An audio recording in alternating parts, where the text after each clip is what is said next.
네, 여러분 대단히 반갑습니다. 영어 공부법 특강 저는 이현석입니다. 자, 오늘도요 여러분의 스피킹 약점을 하나 극복해서 여러분의 말하기가 아주 술술 나오게끔 도와드리는 그런 비법을 좀 알려드리겠습니다. 여러분 좋아하시는 요즘 용어로 꿀팁이라고 하면 꿀팁이죠. 자, 오늘은요 우리의 스피킹의 발목을 잡는 이 형용사라고 하는 친구들을 한번 만나보도록 하겠습니다. 형용사는요 뭔가 어떤 상태를 표현하는 말들이기 때문에 다채롭게 알면 알수록 여러분이 도움이 많이 되는데 우리나라 사람들이 많이 알고 있는 영어형 형용사가 너무 국한돼 있어서 말 문장을 표현을 못하는 겁니다. 특히 사람과 사람이 이야기를 하다 보면 감정에 관련된 얘기를 많이 하지 않습니까? 근데 자기 감정 얘기를 잘 못하기 때문에 이게 정말 답답한 거예요. 문장은 만들 줄 아는데 나 슬프면 sad, 화나면 angry, 기쁘면 happy 외에는 없습니다. 신호등의 빨간색, 노란색, 초록색처럼 세 개의 감정 외에는 잘 안 나온다는 게 여러분 지금 딱 생각해보면 기타의 어떤 감정 표현에 형용사가 잘 생각이 안 나는 경우가 있다. 그래서 저희가 수천 명의 이제 그 실제 말하는 내용을 들어보고 담화 분석을 해봐서 뭐가 가장 취약한가 또 하나의 요소 집어낸 게 이 형용사라고 하는 그 부분이었습니다. 자, 그러면요. 하나씩 그럼 어떤 형용사들을 우리가 많이 강화시켜야 되는지 보여줘야 되는데 오늘 드릴 형용사만 해도 한 30가지가 넘거든요. 그 30개만 여러분이 연습을 하셔도 여러분의 영어 실력은 엄청나게 올라갑니다. 생활에서 가장 많이 한국 사람들이 이용할 법한 한국 사람의 정서에 맞는 형용사들만 골라봤습니다. 자, 상태 표현 형용사 같은 경우는요. 자, 여러 가지 이제 상황이 있는데 자, 여러분이 기존에 알고 있었던 형용사를 업그레이드 시키는 것도 방법입니다. 자, 아기가 너무너무 귀여웠다는 얘기를 할 때 The baby was so cute or the baby is so cute.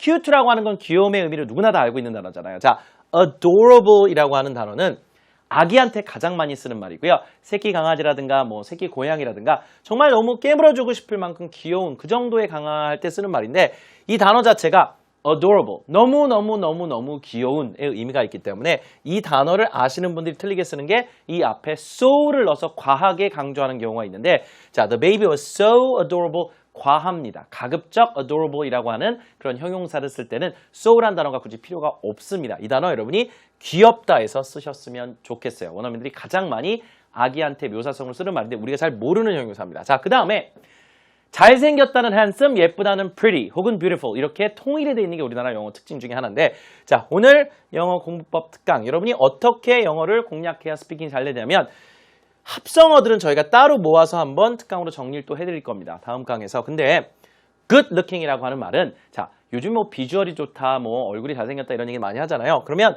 good looking이라고 하면 이것도 마찬가지로 남성, 여성 모두한테 쓸 수 있는 표현인데 잘생겼다예요, 말 그대로. 그래서 pretty나 handsome 이런 말보다는 she's very good looking, she's very good looking, 잘생겼다 이렇게 합성어, 두 단어 시용을 합해서 합성어로 쓰는데 요런 형용사들을 여러분이 잘 응용하시면 우리나라 연예인 내가 누가 좋다라고 얘기할 때도 연기 잘하고 잘생겼다, 노래 잘하고 잘생겼다 이런 식으로 good looking 써보시는 거 좋겠죠. 상태를 묘사하는 말인데 이런 단어들을 우리가 가장 취약한 형용사로 저희가 뽑아놓은 것들입니다.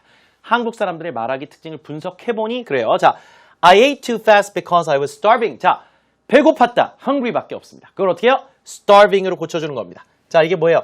매우 배고팠다. so hungry를 이 한 단어를 쓰기 때문에 마찬가지로 adorable처럼 so를 붙여주는 건 과합니다. 그거는 좀 약간 너무 심하게 강조를 하는 경향이 있기 때문에 I was starving. 내가 너무 배가 고파서 너무 빨리 먹었다. 이럴 때 쓰시면 되겠죠. 자, 그 다음에요.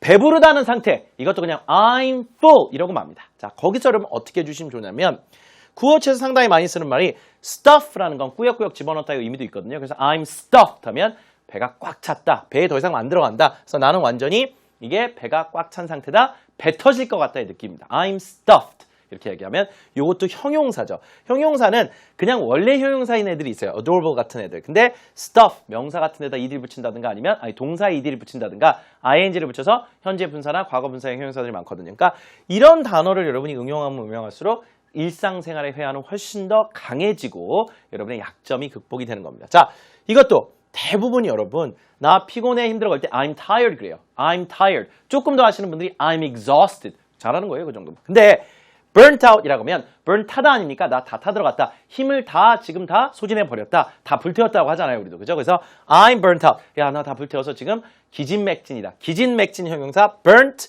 out이라고 하는 합성어를 또 씁니다. 자, 얘네들은요.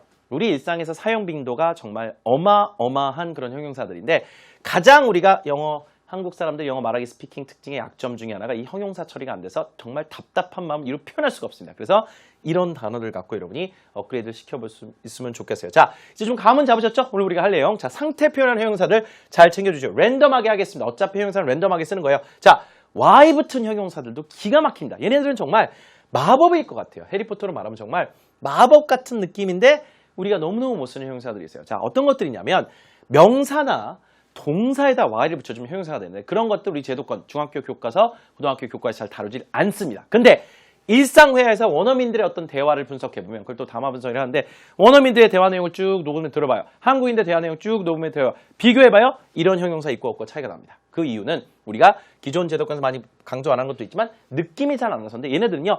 기존에 아는 단어들이 대부분이기 때문에 느낌만 살려서 외우면 금방금방 쓸 수 있다는 또 장점이 하나 있겠죠. 자, 고기, 주스가 뭡니까? 주스죠. 아니 근데 왜 고기하고 주스하고 연결된 이게 뭔 소리예요 지금? 주스는 여러분 즙입니다. 그러면 어떤 생각이 들어요? 이게 뭐가 돼요? 그러면 무슨 즙? 고기즙, 즉 육즙이 되겠죠. 과일은 과즙이 되지 않겠습니까? 그러면 juice라는 말에다가 e를 빼고 juicy 붙여주면 즙이 절절 넘치는 그래서 the meat is very juicy or the steak is very juicy라고 많이 하죠. 그래서 우리 뭐 한우 먹는다던가 그럴 때 육즙이 있다는 건 정말 고기가 맛있다는 얘기죠. 그래서 the meat is very juicy, the beef is very juicy 이런 식으로 해서 juicy는 과즙이라든가 아니면 그 육즙에 쓰시면 되겠습니다. 이게 우리나라 어떤 제과회사에서 껌에 먼저 붙였어요. 몇십 년 전이죠. 그래서 juicy 뭐뭐뭐 이래가지고 이 단어는 여러분이 이미 아는 단어인데 쓸지 못하는 게 좀 안타깝죠. 자, juicy 쓰시고요. 자, 유기농 음식이라는 얘기예요. Organic food is quite 비싸다. 여러분 다 expensive 나오셨죠? 그쵸? 자, 뭐 하면 됩니까? price에다가 아이고 가격이 어때? price 안에 비싸다는 얘기입니다. 아니 이게 웬일입니까? 아니 가격이란 말 살짝 바꿔주면 이게 이런 말이 됐었어요? 원어민들이 매우 즐겨 쓰는 말인데 이게 약간 비싸다의 느낌도 있지만 우리도 봐봐요. 비싸 이거하고 가격대가 좀 있어. 가격대가 좀 부담스러워. 이런 말은 좀 다르죠. 마찬가지로 뭐 어떤 제품 얘기할 때 뭐 명품 가방이라든가 아니면 음식 중에 유기농 뭐 두부 같은 거 뭐 3배 가격이더라고요. 저도 장 보러 가니까. 그러니까 organic food is quite pricey. 제법 좀 비싼 편이다. 뭐 가격대가 좀 있는 편이다. The floor is very slippery. 자, 이거는요. slip이라고 하는 어떤 미끄러지다 쪽의 동사에다가 형용사를 만든 건데 slippery. 자, 이거는 그냥 y를 붙인 형용사지만 이렇게 동사라든가 명사 같은 것에다 이렇게 y를 붙여주면 바닥 지금 청소해 놓은 상태에서 미끄러워요. 대걸레질했습니다. 그럴 때 the rice cake is very 이건 뭐예요? chew 이런 뭐예요? chew 씹다 아닙니까? 그러면 씹히는 이란 형용사가 되는 거니까 이거 뭐냐면 쫄깃쫄깃한입니다. 아, 이게 쫄깃쫄깃한 이런 말들을 영어로 참 만들기 힘든데 우리나라에 그 2번씩 반복되는 거 있잖아요. 그렇죠? 뭐 아기자기 이런 것들이 다 이게 y를 붙이는 형용사들이 되게 많아요. 그래서 얘네들을 여러분이 강화하면 할수록 형용사 계열을 강화하는 건 여러분의 표현력 강화의 가장 핵심이다. 저희가 몇 년 동안 학생분들이나 이제 그 지도하면 스피킹을 지도하면서 형용사 파트에 굉장히 집중한 파트의 커리큘럼을 좀 돌려보니까 어떤 현상이 발생하냐면 말에 자신감이 더 붙는 거예요. 그러니까 왜냐면 나는 내 표현력이 강해지거든. 그 아이들이 말 배울 때 3살, 4살, 5살 때 한창 자기 표현력이 강해지는 나이가 있어요. 그때 이제 많이 붙는 것들이 자, 이게 형용사 파트가 많이 붙기 시작해서 그런 것도 있거든요. 자, 모국어 발달도 그런데 제2외국어에 해당하는 영어도 마찬가지입니다. 저희가 이걸 외국어로서 배우지만 형용사 파트가 강해진다는 건 표현력이 강해진다는 거에 직결되는 요소이기 때문에 총으로 말하면 총알입니다. 총알이 말하면 어때요? 오래 쓸 수 있죠. 많이 쓸 수 있고. My nose is stuffy. 자, stuff는 그냥 이것저것에 해당하는 그런 영어 단어인데 stuffy 그러면 이게 이것저것 많이 들어가 있다, 꽉 막혀 있다는 얘기입니다. 그래서 My nose is stuffy 하면 감기 걸렸을 때 콧물 나서 코 막히지 않습니까? 그럴 때 쓰면 되고요. 방 안의 공기가 왜 이래? 방 안의 공기가 좀 답답하네 그럴 때 The room is stuffy. The air is stuffy 하면 답답한의 의미로도 쓰니 얼마나 속 시원한 단어입니까? 이 단어를 몰랐을 때 얼마나 답답했었습니까? 그럼 y를 붙이면 명사든 형용사들 y만 붙여주면 이렇게 형용사 되는 정말 마법과 같은 형용사들 잘만 챙겨주고도 여러분의 영어 스펙이라고 하나요? 영어 자신감과 표현력은 어마어마하게 늘어납니다. 더 해볼게요. itch, 긁다는 뜻입니다. 여러분 간지럽다 어떻게 해요? itchy. 목이 간지럽다는 건 뭔 소리예요? 목이 따끔따끔하다는 얘기죠. 등이 간지러. My back is itchy. itchy. 그렇죠? My head is itchy. 가렵다는 얘기입니다. itchy. 이렇게. 그 다음에 blur. 자, blur라는 건 약간 뿌옇게 하다라는 얘기인데 blurry라는 말이 있어요. blurry. 이거는 여러분 사진 많이 찍지 않습니까? 요즘에 초점 얘기예요. 초점. 야, 이거 사진이 좀 뿌옇게 나왔네. 그거 표현할 방법이 없어요. 그 얘기를 하고 싶은데. 야, 이거 너 손 떨렸다. 야, 이거 사진 좀 흔들렸네. 흔들렸는 데가 shake이 아니잖아요. 이게 뭐예요?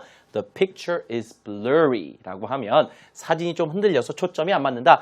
이 단어 같은 거. 자, 컴퓨터 화면이라든가 텔레비전 화면이 약간 좀 뿌옇다, 지직거린다. blurry라고 하시면 됩니다. 혹은 나 오늘 눈이 좀 아침에 좀 비볐더니 잘 안 보여. My eyes are blurry. 어마어마합니다. 형용사 하나의 어떤 파워가 대단한 거예요. 자, 그럼 말 나온 김에 my eyes, 눈에 관련된 얘기를 하나만 더 해볼게요. 자, 눈이 뿌옇다라는 얘기도 할 수 있겠지만 자, 눈에 뭐가 들어가거나 비누가 들어가면 어떡하습니까? 쓰라리죠. 자, 쓰라린다는 감정도 타들어가다의 느낌의 burning을 많이 씁니다. 이 ing를 붙여도 형용사가 되거든요. My eyes are burning 그러면 눈에 뭐가 들어가서 좀 따갑다든가 아니면 뭐 쓰라리다라든가 이럴 때 안약 같은 거 잘못 넣은 거라 그랬을 때도 그럴 수 있고 뭐 가스 같은 게 매워서 그럴 수도 있지 않습니까? 그러면 my eyes are burning. 배 있잖아요. 저기 밥 안 먹었을 때 위산과다라고 하나요? 자, 위가 쓰릴 때도 my stomach is burning이라고 합니다. 그러니까 이 쓰라리다의 어떤 개념, 약을 바르는 쓰라려 그럴 때 burning이에요. 타들어간다. 이게 이런 상태 형용사가 없어가지고 우리 일상 회화가 대화가 잘 안 되더라고요. 그래서 형용사는 제가 사실 가장 좋아하는 파트인데 저 같은 경우 만약에 뭐 논문을 한 편 더 쓴다면 형용사에 쓸 것 같아요. 이 형용사 때문에 결국엔 특정 외국어에서 표현력 때문에 사람들이 많이 답답해한다. 왜냐하면 나머지 게 다 없다고 보세요. 근데 예를 들어 눈이 슬라이드 할 때 I를 안 건 이거 가르쳐야 되잖아요. 근데 타 들어간다는 표현할 방법이 없어요. 그래서 burning 이렇게 해도 표현이 되거든요. 그러니까 형용사라는 건 실제 말하는 productive skill이라고 하는 이제 그 자신의 어떤 표현력 능력에서 사실 형용사가 하는 역할이 굉장히 중요합니다. 뭐 부사도 형용사의 친구니까 똑같은 얘기인데 자, 다음번에 또 부사를 또 할 거예요. 다다음 시간에는. 자, aching은 I'm aching all over. 자, 이건 이제 형용사 같은 느낌인데 I'm aching이란 거는 자, 현재 분사형 형용사를 보시면 될 것 같아요. 온몸이 아프다라는 얘기인데 여러분 몸살 났을 때 있지 않습니까? 그럴 때 몸살을 어떻게 표현할 거예요? 우리나라 사람들은 몸살 그러면 몸살이라는 단어를 자꾸 찾다 보니까 이게 영어 영작이 안 되는 건데 나 어제 온몸이 아프고 몸살이 아픈데 혹은 어제 스키 타고 왔어요. 혹은 뭐 어제 물놀이 하고 왔어요. 그래가지고 온몸이 지금 뭐 알배가 쑤셔요. 그럴 때 쓰는 표현이 이겁니다. aching. I'm aching all over. 온몸이 지금 아프다. 자, 그럴 때. 자, 그 다음에 stiff라고 하는 건 언제 쓰냐면 뻐근할 때 쓰는 말이죠. 뻐근하다라고 하는 형용사도 우리가 제도권에서 많이 알려준 적이 없기 때문에 my back is stiff. 50견, 어깨. 여러분 오랫동안 컴퓨터에 서요. 어깨가 아파요. My shoulders are stiff. 이거 하나였으면 끝났을 겁니다. 자, 교통사고가 났습니다. 목이 좀 뻣뻣해요. My neck is stiff. 어떻습니까? 형용사 하나 상태 표현만 갖고도 어마어마하게 만들 수가 있겠죠. 자, 그 다음은요. 감정 표현입니다. 자, 어떤 상태를 표현하고 나서 그 상태에 대한 감정을 이야기해야 되는데 여러분 감정 표현에 대해서 아까 얘기했듯이 angry, sad, happy 왜 생각나는 게 있으십니까? 여기서 찾으시면 됩니다. 여러 가지 또 있긴 있는데 가장 대표적으로 쓰는 게 약간 좀 답답하고 짜증나는 에 해당하는 말을 여러분이 angry, 화나는 쪽으로 자꾸 표현을 하시다 보니까 그거를 요 단어로 교체를 좀 합니다. frustrating 혹은 annoying. 원어민들, 즉 영어를 모국어로 쓰는 사람들이 가장 많이 쓰는 형용사가 뭘까 했더니 얘네를 저희가 뽑아온 거예요. 저희가 막 뽑은 게 아니라요. 그분들의 어떤 영어 대화를 쭉 계속 수백 시간 분량을 들어보고 뽑는 겁니다. 가장 빈출되는 형용사들이 뭘까? 얘네들하고요. 그렇죠? 데이터에 의해서 분석을 통해서 저희가 뽑아온 겁니다. 이게 이제 공부법 특강이다 보니까 주먹구구식의 강의가 아니라 실질적으로 저희가 분석된 자료들인데 frustrating, annoying. 자, ing 붙어 있더라고요. 이게 뭔가 싶었더니 짜증나는 걸 이렇게 얘기하는구나. It was quite frustrating. 좀 짜증났다. 자, 예를 들어서 핸드폰 떨어뜨렸어요. 깨졌어요. 근데 핸드폰 산지 2개월밖에 안 됐네. It was quite frustrating. 이렇게 하면 되겠죠. 자, he can be a little annoying. 사람한테 사람이 짜증난다고 할 수 있잖아요. 가끔 그 친구 좀 약간 신경이 거슬리는 경우가 있지. 그럴 때도 he can be a little 살짝 annoying. 그러면 약간 좀 짜증날 수 있다. 자, 영화는요. 감동이라는 코드를 잘 표현을 못 하더라고요. 자, moving이라고 하는 경우도 있는데 touching 쓰시기 바랍니다. 이게 뭔가? touch 만지다 아닙니까? touching이라는 건 마음에 와닿았다는 얘기죠. 그래서 그 영화 정말 너무 감동적이었어. The movie was very touching. 감동적이었다는 표현을 요걸로 표현하면 감정 표현 형용사 rewarding. 보람 있었다는 말 진짜 못합니다. 보람 있었다는 말 제가 16년 강의했는데 정말 보람 있었다라고 하는 말을 정말 너무너무 어려워하시더라고요. 그래서 it was very rewarding. 저 이 단어를 알려드릴 때 너무 보람되더라고요. 그러니까 rewarding. reward가 뭐예요? 상이죠. 상을 받는 느낌이야. 보람된 거죠. 그렇죠? 자, refreshing. fresh가 여러분 신선한 거 아닙니까? refreshing이라는 건 기분 전환된다는 얘기예요. 그래서 it feels refreshing when I go hiking. 등산 가면 기분이 상쾌해진다. 기분 전환 관련된 얘기도 영어로 표현하기 너무 어렵죠. 실제 여러분이 예전에 뭐 인터넷 익스플로러의 새로 고친 버튼이 영어로 refresh 버튼이에요. 그래서 사실 새로 고친다는 느낌이니까 기분을 전환시킨다는 얘기죠. 자, 너무너무 웃기다. 여러분 so funny밖에 못합니다. so funny가 아니라 hilarious라고 해서 여러분이 보는 예능쇼 같은 거 있죠. 너무 재밌다. 그러면 the show is hilarious. hilarious. 원어민들이 너무너무 자주 쓰는 빵 터지게 했다라는 그런 느낌의 형용사들이 이것들이기 때문에 자, 감정 표현 형용사 중에서도 여러분이 특색 있는 이런 것들은 꼭 좀 사용하시면 여러분의 영어 실력은 수직 상승합니다. 자, 그 다음에요. 장소묘사 형용사 한번 보죠. 장소묘사 참 어렵더라고요. 자, 이게 이제 어떤 걸 좀 주냐면 예쁘다, 편하다, 아늑하다, 그 다음에 좀 널찍널찍하다. 자, 이거를 그냥 어떤 장소 표현 형용사는 아예 없어요. 그래가지고 말 자체를 아예 못 만들어내요. 새로 이사했는데 집이 그래도 널찍널찍해. 자, space 아시죠? space 공간에다가 셔스 붙이세요. spacious, spacious. My new place, 집을 place라고 해요. My new place is spacious. 그러면 제법 넓다, 널찍널찍하다. scene, 영화 장면 있죠? 무슨 씬, 러브 씬, 뭐 배드 씬, 뭐 키스 씬 할 때 씬, 그 씬을 scenic 이렇게 형용사로 바꿀 수 있어요. scenic이라고 하면 뭔가 아름다운 풍경처럼 보이는 이런 얘기죠. The coastline, 우리나라 해안선 아름답지 않습니까? The coastline is very scenic 하면 해안선 자체가 너무너무 예쁘다가 되고요. The park is very picturesque. 자, 이 단어는 정말 좀 어려운 단어인데 한 폭의 그림과 같다는 표현입니다. 여러분이 어디 가서 풍경이 너무 아름다워서 찍었어요. 근데 엽서같이 나왔네. 이게 뭐예요? The park is very picturesque. 공원이 너무너무 예쁘다. Picture 같다는 얘기예요. Picturesque. resque 이렇게 얘기했습니다. Picturesque. 특이한 형용사지만 장소 표현 형용사에서 여러분 예쁘다의 표현을 pretty, beautiful만 할 수는 없지 않습니까, 여러분? 올려야죠. My room is very cozy. 아늑하다. 이렇게 막 장식 같은 건 해놨고 뭐 레이스 같은 거 해놨고 커튼 해놨어요. It's very cozy. 아늑하다의 느낌. comfortable 발음 어렵지 않습니까? 요즘 다 줄입니다. comfy. 자, my bed.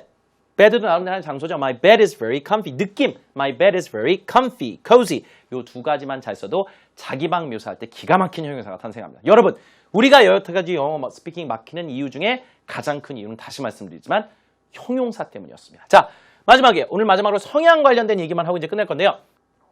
사람의 성격이라든가 어떤 스타일을 이야기할 때 상당히 중요한 어떤 말들이죠. 자, 일반적으로 우리가 사람 성격 얘기할 때 뭐 easygoing, outgoing 이런 단어는 잘 쓰세요. 뭐 시원시원한 성격이다 이런 얘기인데 자, 그런 말보다는 조금 더 이제 특색 있는 어떤 단어들을 이제 색채감 있게 주는 게 좋겠죠. 빨주노초파는 뭐 사람들의 성격은 제각각 아니겠습니까? 자, 그러면 첫 번째, 많이 쓰는 거 중심입니다. 자, 저희가 드리는 형용사들은 가끔 쓰는 게 아니라 엄청난 빈도에 쓰는 표현들만 일단 엄선해 놨습니다. 저희가 특강이다 보니까 딱 여기서 여러분이 엄청난 걸 많이 또 얻어갈 수 있게 도와드려야 되잖아요. 자, talkative부터 봅시다. talkative. 말을 많이 한다. 아, 이거 참 영어로 없더라고요. 저도 옛날에 말 많이 한다, 뭘 어떻게 해야 되나 이 단어 모를 땐 힘들었는데 she talks very much. 그것도 좋아요. 근데 she is very talkative 하면 talkative. 말 많은 성격이다.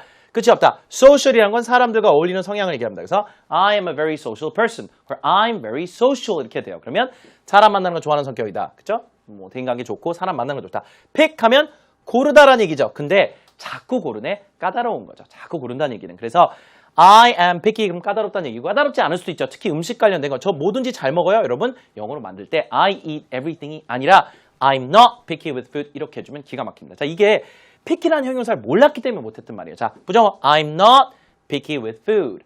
음식 안 가리는 성격입니다. I'm not picky with people. 사람 낯가리는 성격이 아니에요. 누구나하고 잘 지냅니다.